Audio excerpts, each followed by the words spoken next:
Bonjour et bienvenue dans Au cœur du e-commerce. Je suis Céline, consultante en optimisation du taux de conversion. J'aide les e-commerçants à augmenter leurs ventes sans augmenter leur trafic en améliorant ce qui compte vraiment, donc l'expérience d'achat, la clarté du parcours et la façon dont vos visiteurs passent ou ne passent pas à l'achat. En fait, mon travail consiste à analyser votre site comme un client pour comprendre où vous pouvez perdre des ventes, où ça bloque, simplifier la navigation, optimiser les pages les plus importantes et transformer davantage de visiteurs en acheteurs. Donc vous attirez plus de résultats avec le même trafic. Juste avant de commencer l'épisode du jour, si vous sentez que votre boutique e-commerce pourrait mieux convertir, que quelque chose bloque mais vous ne savez pas quoi, je pourrais peut-être vous aider. Si vous voulez qu'on en discute ensemble, il suffit de réserver un appel via le lien dans la description de ce podcast.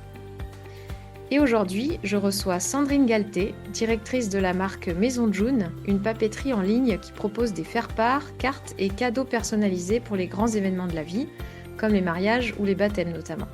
Bonjour Sandrine et merci d'avoir accepté mon invitation. Salut Céline, merci à toi de l'invitation. Alors, Sandrine, peux-tu nous expliquer qui est Maison June? Alors, Maison de June, pour moi, c'est trois choses, hein. C'est d'abord un savoir-faire en papeterie et objets personnalisés. Donc, notre savoir-faire principal, c'est la personnalisation, finalement, autour de tous les événements de la vie, tous les événements émotionnels de la vie, de la naissance Ouais, au mariage, avec baptême, communion, et tous les marronniers, tu vois, enfin, tous les marronniers comme les quarts de vœux, la fête des mères, la fête des pères, etc. hmm, Et ce savoir-faire, il repose sur une intégration verticale parce qu'on fait tout de A à Z, du design jusqu'à la fabrication, à l'expédition. ouais, Donc on maîtrise absolument toute la chaîne de valeur. Euh, L'autre point, c'est que je dirais que Maison de June, c'est aussi une marque française. On a le label Origine France Garantie, créative et qui parle vrai. Tu vois, on a des beaux produits, mais après, nos messages sont vrais dans un secteur qui est un petit peu édulcoré, tu vois, un peu oui, traditionnel. Nous, on a décidé d'avoir un ton plus actuel, plus en rapport avec les réseaux sociaux aussi. Tu vois, on est ultra présent et on fait des interviews, on fait, voilà, on fait des rencontres avec des personnes qui parlent vrai de tous ces moments forts de la vie, parce ouais. que c'est vraiment des moments Ah très bah forts. oui, c'est sûr. Donc voilà, on cherche, disons, plus la justesse que l'effet, tu vois. On n'est pas dans la surenchère, on veut la justesse dans le ton et dans le produit. Et le troisième point, c'est que Maison de June, je dirais que c'est une équipe, hein. C'est une équipe pluridisciplinaire et aussi polyvalente qui travaille ensemble au quotidien. Et chacun sait pourquoi il est là, pourquoi il travaille Ouais, et l'impact concret, tu vois, de son travail sur le client final. Donc, au ouais. final, Maison de June, c'est un peu, c'est ça, c'est la combinaison de ce savoir-faire, de cette marque audacieuse et de l'équipe. Ok, super. Peux-tu nous dire quel a été ton parcours avant d'arriver chez Maison June et quelles expériences t'ont préparé à piloter un e-commerce aussi créatif que celui-là? Mon parcours avant Maison de Jaune, alors je vais essayer de pas donner mon âge, mais ça fait presque 25 ans que je travaille dans l'univers de la papeterie et de l'émotion. C'est mon fil rouge, hein, au final. Ouais, J'ai démarré avec une licence d'infographie, donc toujours un sens, un goût pour l'esthétique. Et ensuite, j'ai travaillé dans l'édition autour de la papeterie. Alors les cartes, comme tu l'as dit, faire part, naissance, mariage. Il y a 25 ans, c'était un mode de vente et de distribution très traditionnel. Et ensuite, avec l'évolution des usages, ça s'est tourné vers l'e-commerce. Donc, j'ai démarré en 2011 dans l'e-commerce ok, et avec toute l'évolution, les évolutions qu'il y a eu à la fois des usages et à la fois de l'e-commerce. Donc, j'ai traversé toutes ces époques-là. ouais, Et j'ai quand même, il y a 4-5 ans, j'ai fait un MBA en stratégie digitale pour, pour que mon savoir-faire et mon expérience sur le terrain soient plus structurées. d'accord. Et ouais, ouais, ouais, parce que en fait, j'ai travaillé en mode start-up. Donc, tu sais comment c'est en mode start-up, tu, Ouais, tu travailles à tous les postes. c'est ça. T'as Euh, toutes les c'est casquettes. Tu as toutes les casquettes. Alors c'est génial, c'est un accélérateur formidable de connaissances. Ouais, c'est clair. Ça t'apprend à gérer le stress aussi, c'est génial. Mais voilà, et des fois c'est un petit peu déstructuré. Donc c'est pour ça que j'ai fait le MBA il y a 4-5 ans sur Paris, Ouais, du coup, parce que moi d'accord. j'habite dans le sud, je travaille entre Aix et Perpignan. Et voilà, donc Ok. voilà mon Ben, parcours. Dans les grandes lignes, on va dire. courageux de reprendre un MBA comme ça. C'est assez Ouais, difficile de reprendre des études alors quand tu es dans le boulot et ou tout.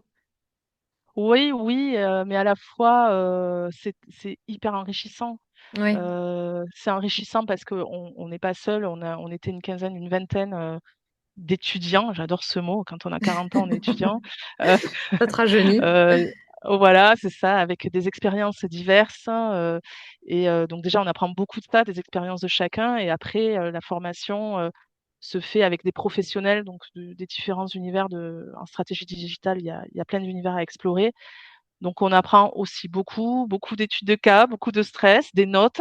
Ouais. Donc oui, Ouais. ça c'est assez c'est assez stressant effectivement. Mais en tout cas, j'en suis ressortie vraiment, grandie. En fait, j'y voyais beaucoup plus clair dans tout ce que j'avais fait. Hmm. Je comprenais, tous les impacts, le pourquoi des impacts, le pourquoi des échecs aussi Ouais. et c'était hyper riche. Super. Voilà. Bah, bravo. Merci. Et aujourd'hui, comment tu décrirais tes missions au quotidien chez Maison June? Est-ce que tu peux nous décrire un peu ton rôle de directrice? Ah, j'aime pas ce mot, Ah, je directrice. sais pas comment tu veux que je dise alors. Non, mais bon, c'est ça, sur le papier, c'est ça, mais mon rôle, c'est de piloter, Ouais, Maison June, alors comme un e-commerce en mouvement. Alors c'est un euphémisme de dire ça, mais ça c'est vrai que ça évolue très, très vite. Au quotidien, je travaille sur, 2 niveaux, on va dire, d'abord la vision, heu, où on va, comment on y va, comment on mmh, construit une marque, comment on se différencie et après l'exécution, alors qui est, l'exécution, ça repose sur les leviers de croissance, l'expérience client que tu connais bien, la oui, performance et les arbitrages très concrets. Je passe beaucoup de temps à arbitrer, à prioriser. Qu'est-ce qui a le plus d'impact pour le client? ouais, Qui crée le plus de valeur pour la marque, hein, et qu'est-ce qui est réalisable aussi par les équipes? d'accord. Donc voilà, c'est mon rôle, c'est ça. Je m'appuie quand même sur une équipe. Je suis obligée de la citer parce qu'elle est super. Mmh. C'est, voilà, une équipe, qui a l'expérience, qui est hyper engagée, donc qui fait avancer aussi, le business, au quotidien. Donc moi, mon rôle, c'est de leur donner la direction, la trajectoire, de les remettre dans la trajectoire quand on en sort pour des raisons qui sont toujours justifiées et Oui, voilà, j'apporte l'exigence en gros, puisque la finalité reste le business et eux, ils apportent le talent. c'est Voilà mon toujours un rôle. travail d'équipe de toute façon. Ouais, Toujours, toujours, ouais, ouais. d'accord. Et dans ton poste, j'imagine que tu as rencontré plusieurs défis.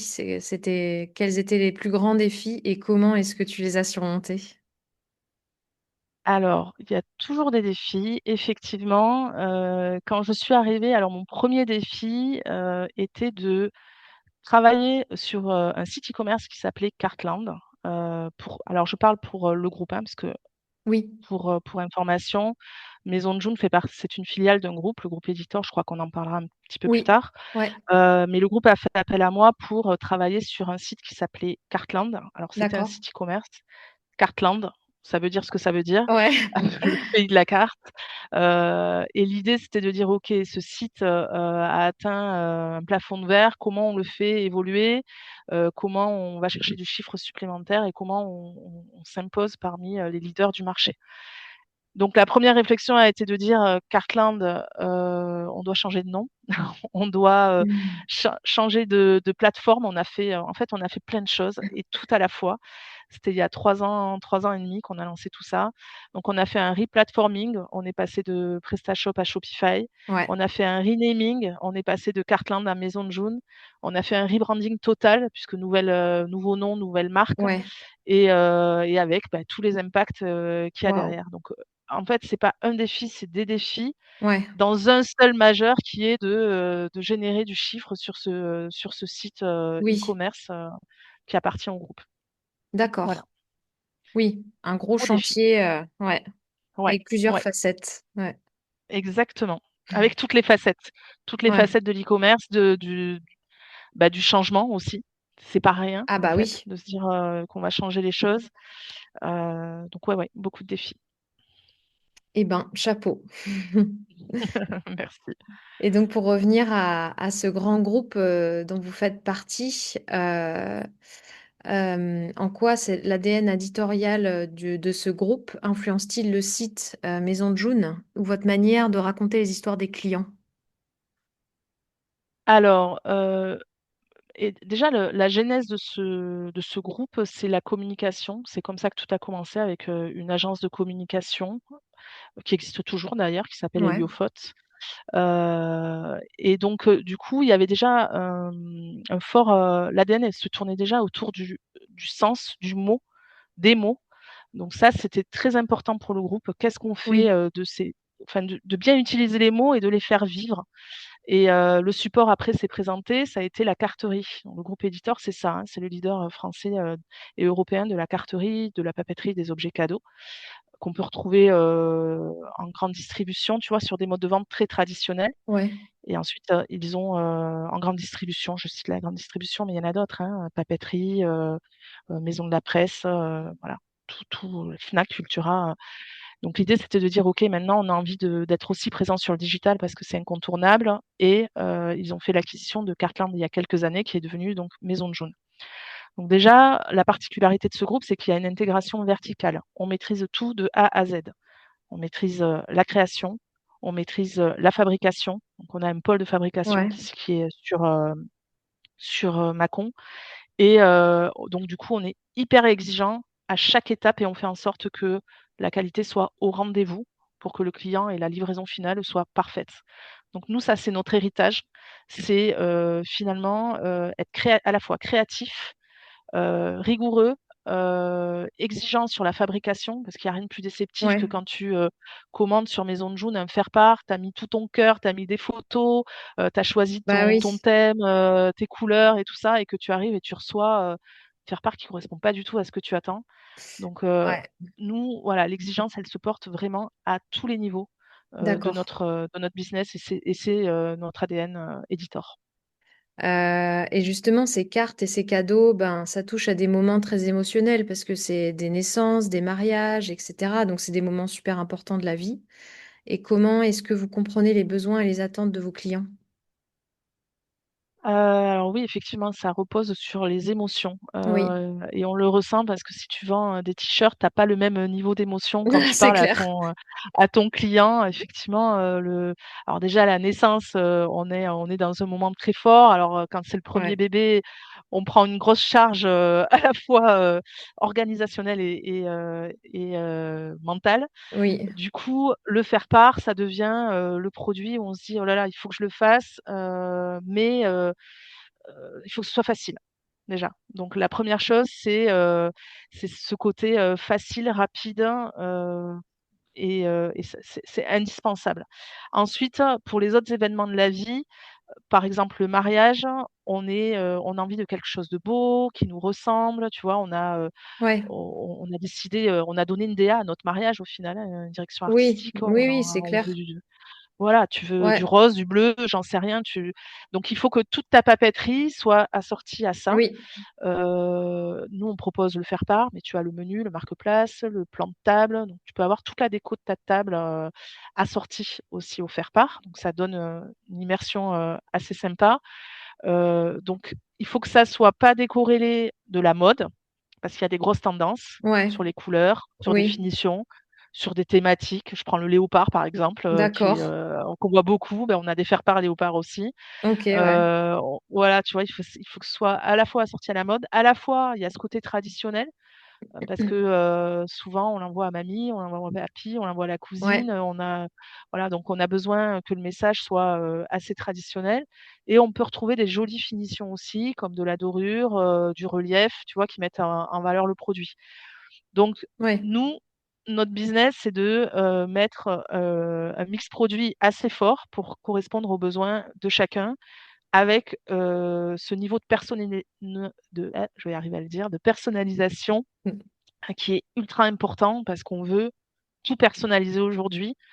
On peut personnaliser nos meubles, alors pourquoi on ne pourrait pas personnaliser la couleur de notre faire-part? Oui, C'est ça l'idée. d'accord. Et justement, bah, la personnalisation en ligne, c'est un vrai défi en termes d'UX. Oui, Comment est-ce que vous travaillez pour offrir une expérience claire et agréable sur le site là-dessus? je dirais que c'est le facteur le plus compliqué dans notre métier. Ouais, C'est cette personnalisation. On a différents types de produits. On a des objets personnalisés, puisque tu peux commander, j'en sais rien, un mug pour la fête des mères. Donc, tu auras un message très simple avec le prénom de ta maman et je t'aime maman, par exemple. Ça, c'est très facile à personnaliser. Tu vas sur notre outil de personnalisation qu'on appelle le studio. Tu remplaces ton texte, tu modifies les couleurs. Tu peux rajouter une photo si tu veux rajouter une photo.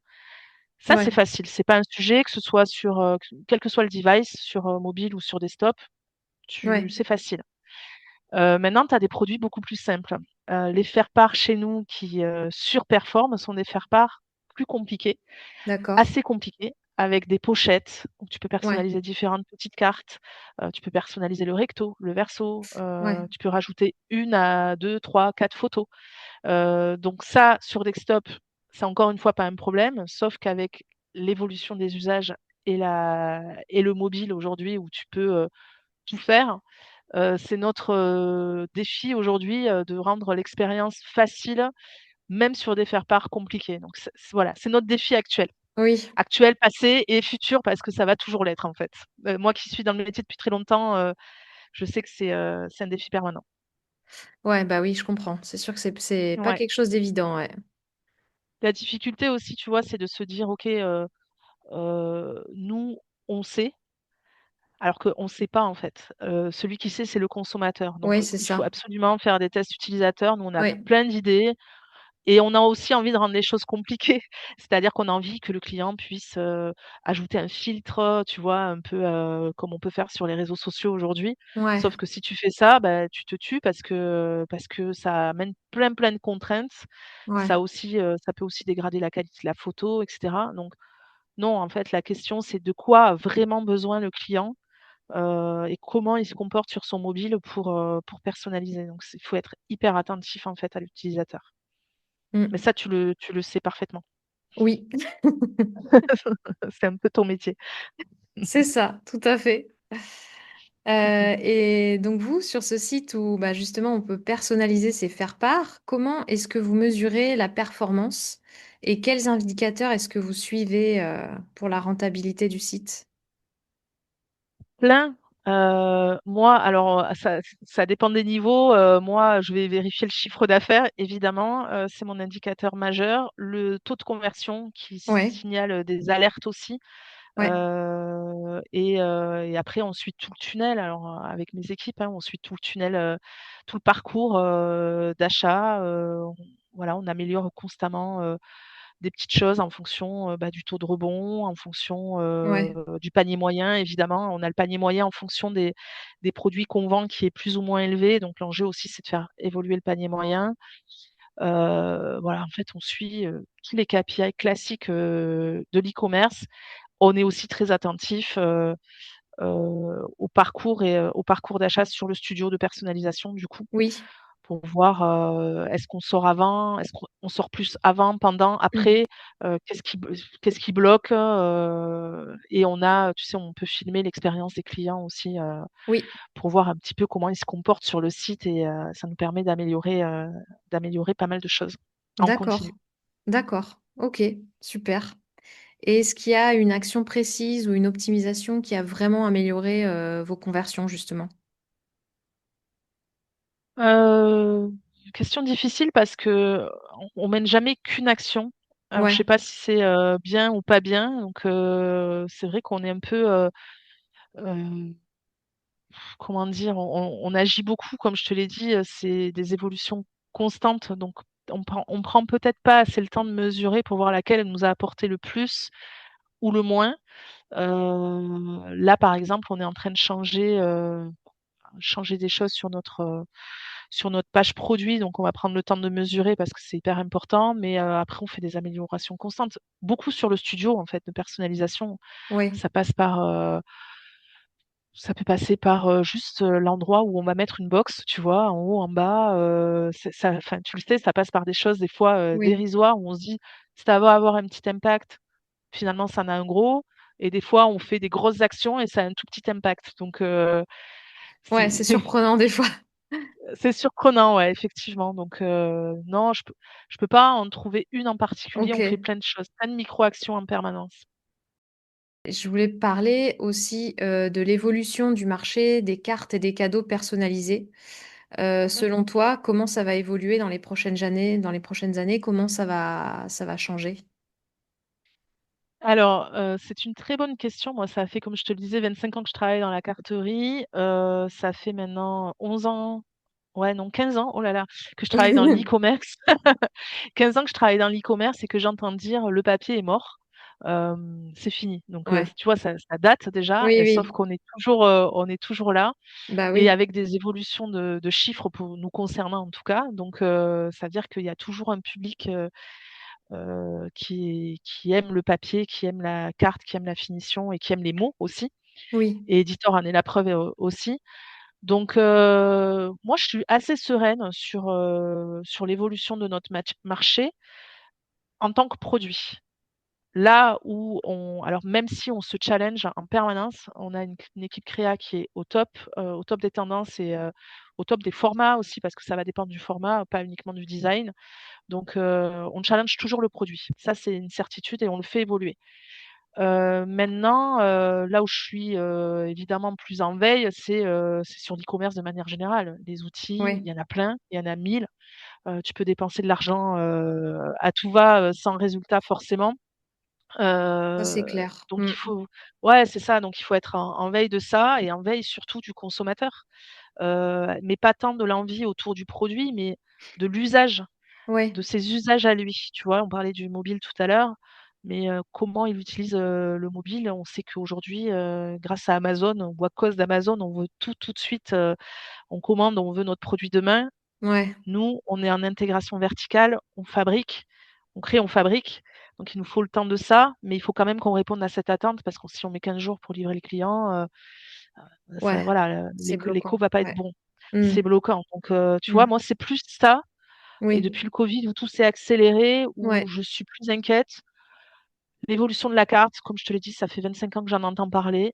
On est toujours là et plus fort que jamais, donc, pas vraiment d'inquiétude. Et tu sais d'ailleurs, on a un autre site chez Maison Jaune, on a plusieurs sites en fait, on est des Ouais. serial, des serial, e-commerce. On a un site qui s'appelle, cartevœux.com qui est spécialisé dans la carte de vœux comme son nom l'indique, Oui. mais pour les pros. Et ça, D'accord. c'est pareil, c'est un univers que je connais parfaitement parce que Ok. je faisais, déjà ça dans mon ancienne entreprise, et j'ai toujours entendu: «Non mais arrêtez les cartes, les entreprises, elles veulent envoyer des mails, elles veulent des e-cards, elles veulent», on a proposé ça, on propose ça. Je Ça fait, moi 10 ans, que je propose ça, on le propose sur cardevœux.com. Bah, écoute, ça reste stable, voire Oui. ça diminue un petit peu. C'est-à-dire que c'est 3 à 4 de notre, business sur cardevœux.com, Les cartes virtuelles? mais pas plus. Les cartes virtuelles, mais pas Ok. plus. Ah oui, pas plus. Ah oui, donc Pas finalement, plus. c'est les Donc cartes tu vois, papier, ça ça reste, reste. mais Ouais. oui, parce que la carte papier, Oui, tu vas mais la pouvoir carte l'afficher, tu papier, vas pouvoir la ouais, ressortir, exactement. Ouais. la montrer, tu vois? La montrer, tu la vois, tu l'as sous les yeux après. Ouais. Ouais, c'est ça. Donc, Ouais. la carte de vœux, c'est à la fois, une manière de présenter ses vœux, mais c'est aussi, tu vois, pour une entreprise, une manière de dire: «J'ai pris le temps pour vous, Oui. vous Oui. êtes vous êtes important pour moi, vous partenaires, vous clients. Oui. J'ai écrit un message à la main, j'ai pris le temps d'aller la poster». Oui. Donc en termes de communication, c'est pas une Ouais. e-card que tu balances par mail, qui se perd dans les spams, C'est et sûr. voilà, quoi. Ouais, c'est pas du tout le même effet, quoi. Ouais, c'est ça. Ouais. Donc le papier, ouais, ouais, moi j'y crois encore, Ouais. Toi, tu pas et inquiète, heu à ce sujet-là, quoi. Non, non, je suis pas inquiète, et pour te dire la vérité, j'envoie peu ou pas de cartes de mon côté. Donc tu vois, je suis très honnête avec D'accord. toi. Je vais pas te dire, m'inventer une vie. Moi, je suis pas du tout digital native, mais je suis quand même très fervente du digital. Mais par contre, quand j'en reçois ou quand je reçois un faire-part, je l'affiche. Oui, Tu vois, je le garde, je le montre, je les ressors.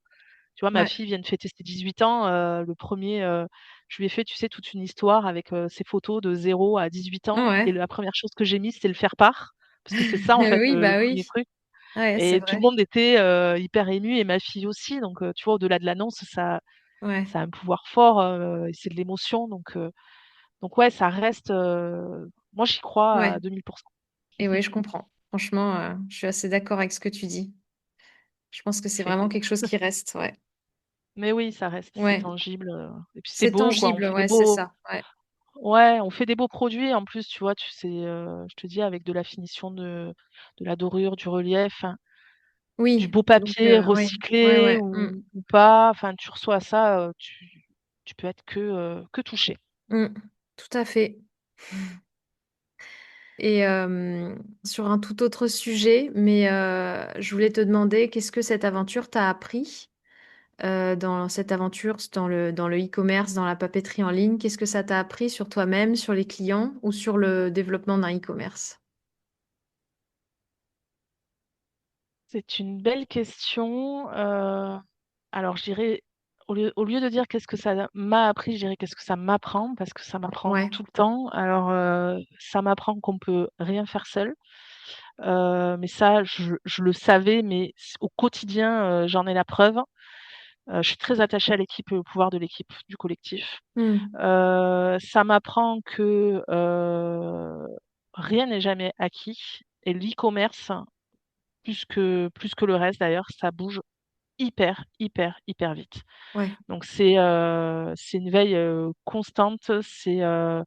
Mais quand je dis constante, c'est pas d'écouter des podcasts ou c'est voilà d'observer tout le temps autour de soi.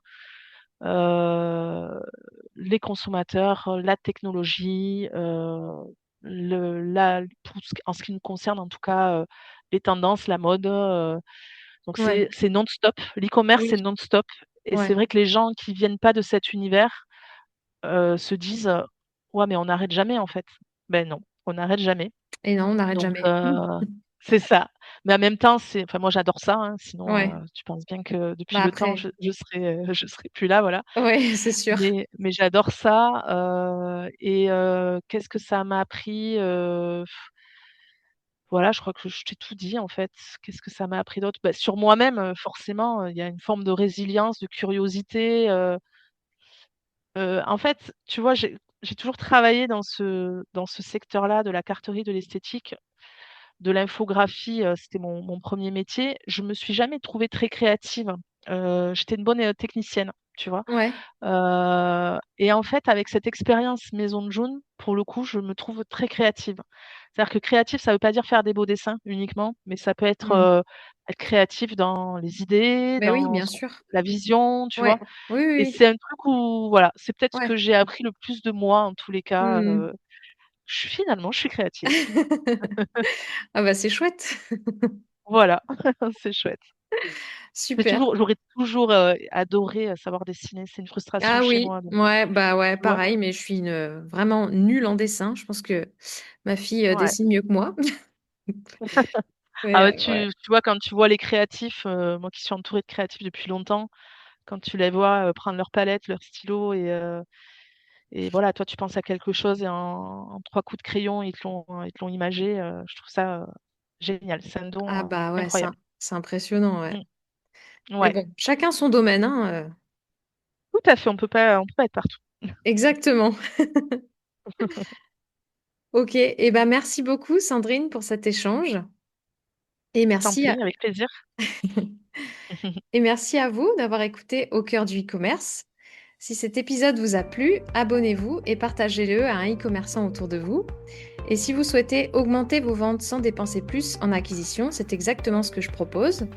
En tant que consultante en optimisation du taux de conversion, je vais analyser votre site pour identifier où ça peut bloquer, les pages qui font fuir vos visiteurs, les éléments qui créent du doute, et puis je vous aide à simplifier le parcours, clarifier l'offre et améliorer l'expérience d'achat.